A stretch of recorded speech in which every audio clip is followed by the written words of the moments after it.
Hello students, all of you welcome to your educational channel Pankaj Science World. Students, from today we are going to start new chapter number 16 heredity and variation. तो heredity और variation इस नए chapter को हम आज से start कर रहे हैं। तो आज के इस चैप्टर में आपको हेरिडिटी और इनहेरिटेंस के बारे में क्या होता है, इसकी बेसिक इंफॉर्मेशन या इंट्रोडक्टरी वीडियो जो है ये आज आपको मिलेगा। Therefore watch this video completely, don't forget to subscribe my channel and if you like the video then share this video amongst your friends. तो शुरू करते हैं आज का टॉपिक हेरिडिटी एंड वेरिएशन। तो इससे शुरू करने से पहले आपके क्लास में एक ऑब्जर्व करना है, do all the boys and girls in your class alike. आपके क्लास में जितने बच्चे हैं, लड़के लड़कियां हैं, ये सभी एक जैसे हैं क्या? तो इसका आंसर क्या होगा? Yes, they are similar, both are having hands, two ears, then two eyes, one nose. All these are humans. As compared to the humans, all they are alike. But if you minutely observe the boys and girls in your class, they have some differences in between them. तो उनमें differences क्या होता है? तो think about the some characteristic. तो कुछ characters यहाँ पे आपको दिख रहे। Then you have to observe the colour of skin of all boys and girls, whether it is similar or difference. Then you can observe the their face, that is shape of face. Some of the students have the rounded face, some have the oblong face, and some have the different types of face. Color of their eyes, then the color of hairs, pattern of hairs, then the pattern of the thumb. ये सभी characters को आप observe करेंगे तो you can find the differences among all the students. तो सभी students जो है इनमें इस कैरेक्टर में कुछ ना कुछ आपको फर्क दिखाई देता है। तो you can observe this character. ये चार्ट यहाँ पे दिया है, इस चार्ट में आपको क्या करना है, you have to compare this characters with your grandfather, grandmother, father and mother. तो आप का स्किन कलर किसके साथ मैच करता है या नहीं करता है।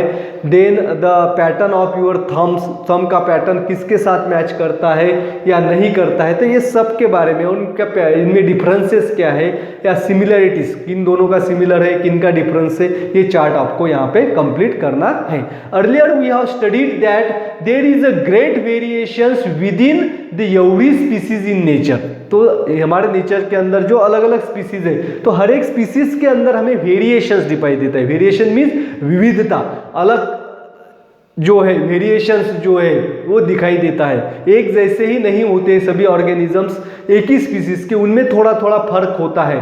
तो ये हमने पढ़ा है, लेकिन in this chapter we shall study the factor responsible to bring this variation. तो ये वेरिएशंस किसकी वजह से आता है, कौन सा फैक्टर इसके लिए रिस्पॉन्सिबल है, उस फैक्टर के बारे में हमें इस वीडियो में और इस चैप्टर में पढ़ना है। तो आज के इस वीडियो में हम पढ़ेंगे इनहेरिटेंस और हेरिडिटी के बारे में। तो इनहेरिटेंस क्या होता है?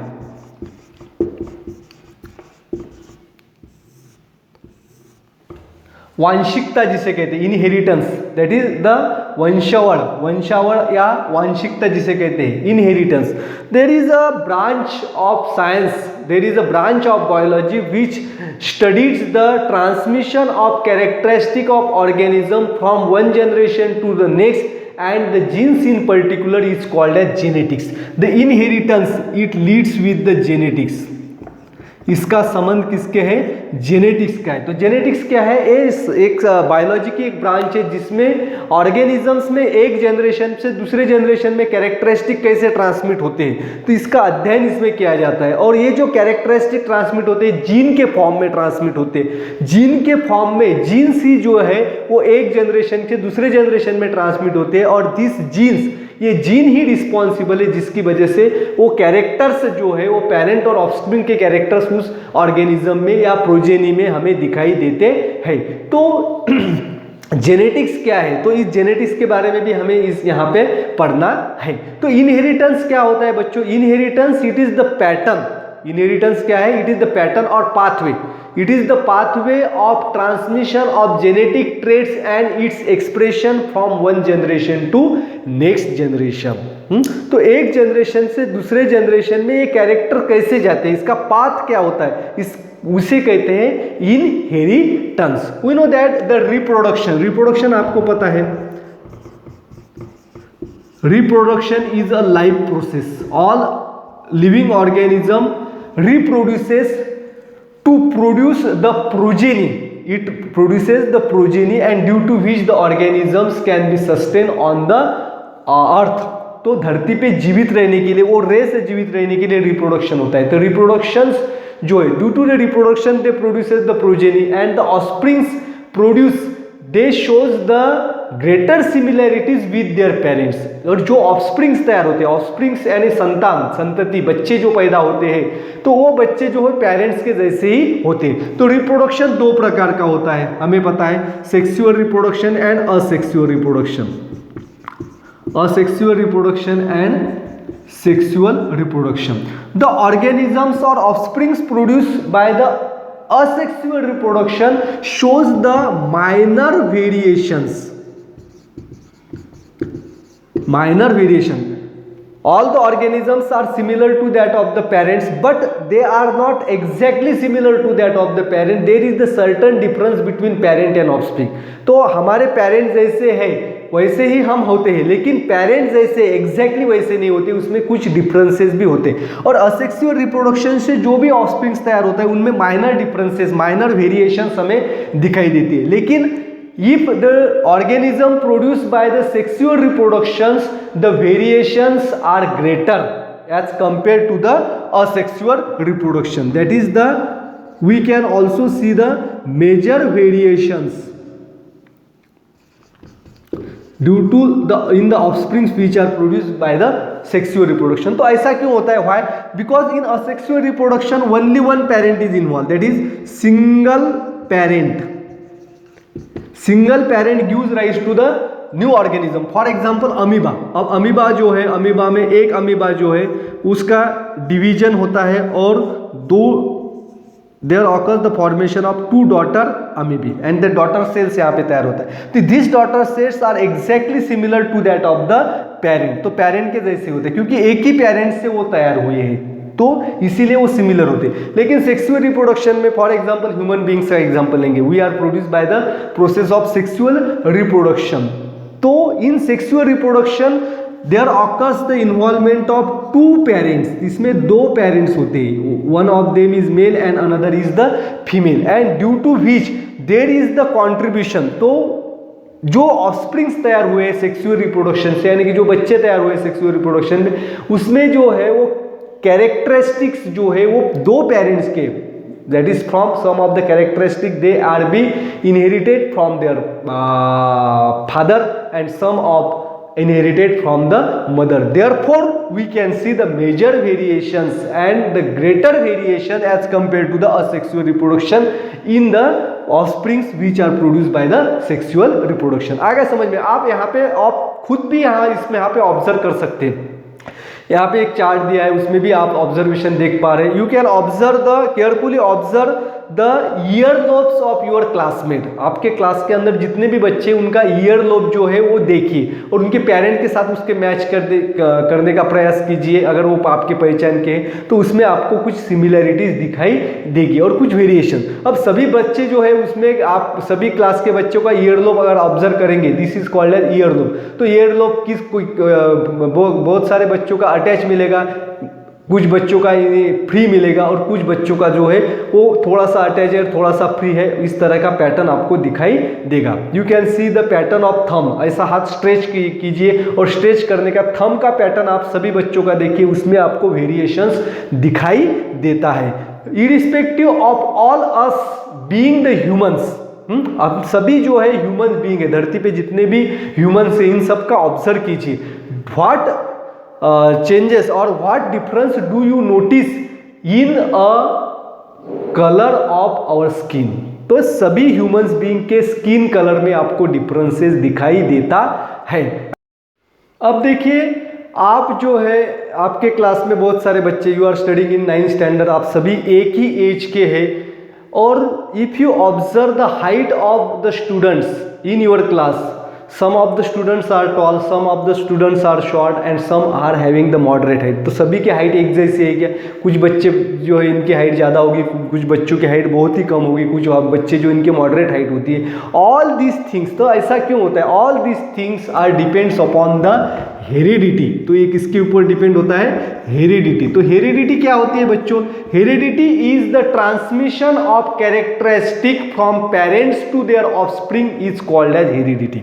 The transfer of characteristic or transfer of genetic traits from the parents to their offspring is called as heredity, and it is due to the heredity the puppies are similar to their dog, then squabs are similar to the pigeon and infants are similar to the human। यानी कि जो dogs है उनके बच्चे उनके जैसे ही होते हैं, जो पिजन है उनके बच्चे उनके जैसे, ह्यूमन बींग्स जो है उनके बच्चे ह्यूमन बींग्स के जैसे ही होते हैं। पैटर्न जो है, अब कुत्ता जो है वो देखिए उसको 4 पैर होते हैं, 2 कान होते हैं और उसका मुंह जो है वो बच्चे का मुंह और कुत्ते का मुंह एक जैसा, यानी कि बच्चों जो पपी को हम देखेंगे तो पपी को हम पहचान सकते हैं कि this is the offspring of the dog in this way and it is due to the heredity। किसकी वजह से होती है?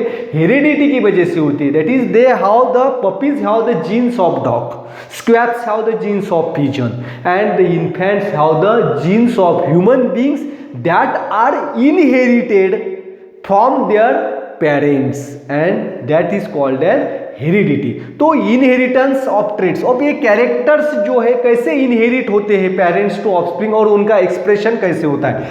Inheritance of traits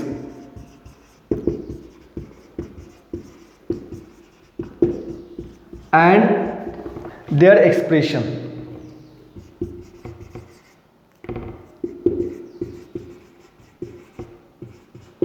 inheritance of trait and the expression of trait। traits means character। तो character क्या है? it is this color skin, then the color of your eye, pattern of your hairs, then height, all these things, everything these are the traits। तो ये traits में आता है। तो inheritance कैसे होता है बच्चों?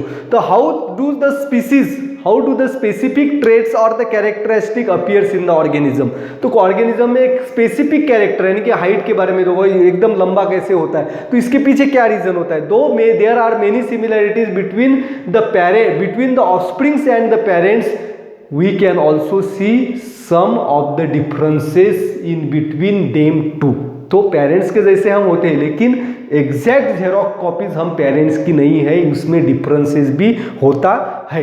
And this similarities and differences are all the effects of heredity. ये सिमिलैरिटी और डिफरेंसेस क्या है?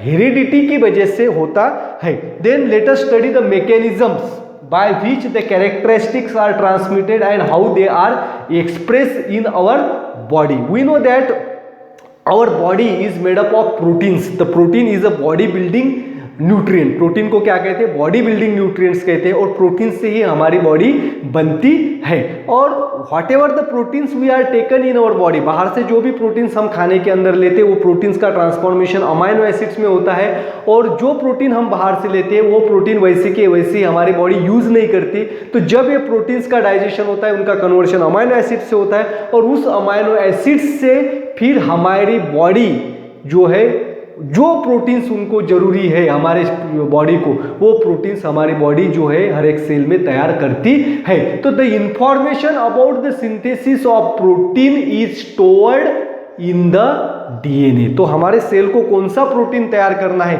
वो इंफॉर्मेशन जो है वो किस में स्टोर्ड होती है?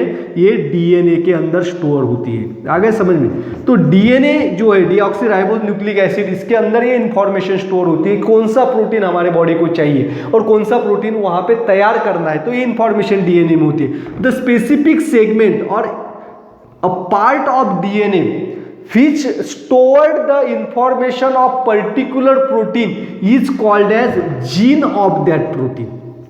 आगे समझ में? तो जीन किसे कहते हैं? तो डीएनए का कोई हिस्सा जो है जिसमें एक प्रोटीन स्पेसिफिक प्रोटीन को तैयार करने की इंफॉर्मेशन उसमें स्टोर होती है, तो वो उतना हिस्सा कहता है उस प्रोटीन का जीन्स, उस प्रोटीन का genes. Therefore this genes are responsible for the synthesis of proteins and this protein are responsible for the formation of specific characteristic in the body। therefore it is necessary to know the relationship of the particular proteins and that relationship of that particular protein with the specific characteristic of that organism. Let us study with this example. अब हम इसे एक example से समझेंगे. तो we will take the examples of the height of the plant to understand the heredity. Let us study the height in plants. We know that the plants have the hormones, the growth hormone. The growth hormone is produced in the plant, and this growth hormone is responsible for the height of the plant. तो plant के Heights किसकी वजह से होती है? Growth hormone की वजह से होती है, और जो ग्रोथ हार्मोन प्लांट्स में सीक्रेट होता है. Then the height of the plants it depends upon the quantity of growth hormone. अगर ग्रोथ हार्मोन प्लांट्स के अंदर ज़्यादा सिंथेसाइज होगा, ज़्यादा तैयार होगा, तो प्लांट की हाइट ज़्यादा बढ़ेगी. अगर ग्रोथ हार्मोन कम सिंथेसाइज होता है, कम तैयार होता है, तो प्लांट की हाइट ज़्यादा नहीं बढ़ती है. Then to produce this growth hormone, the secretion of this growth hormone it depends upon the proteins, that is the enzymes. अगर the plant produces the efficient enzyme, that is the growth of hormone is depends upon the efficiency of enzyme. आगे समझ में, the quantity कितना growth hormone secrete करना है, ये किस पे डिपेंड होता है? एंजाइम के इफिशियंसी पे ऊपर डिपेंड होता है. If the plant produces the efficient enzyme, if the enzyme is efficient, then more or the sufficient quantity of growth hormone is synthesize, and due to which the height of the plant is increase. And if the enzyme is less efficient, then less hormone is secreted by the plant and which lead to the stunted growth. आगे समझ में, अगर enzyme efficient है, यानी कि jeans कौन सा enzyme तैयार करता है, if it produces the efficient enzyme तैयार होगा, उसकी इफिशिएंसी ज्यादा होगी तो ग्रोथ हार्मोन ज्यादा तैयार होगा, जिसकी वजह से प्लांट की हाइट बढ़ेगी. अगर एंजाइम जो है वो इफिशिएंट नहीं है, उसकी इफिशियंसी कम है, तो कम इफिशियंसी वाला एंजाइम तैयार होता है, तो ग्रोथ हार्मोन भी कम तैयार होगा, और ग्रोथ हार्मोन कम तैयार होगा तो प्लांट की हाइट नहीं बढ़ेगी. आगे समझ में, in this way there occurs the expression of traits in the organism. Thanks for watching complete video. Don't forget to subscribe my channel. Thank you.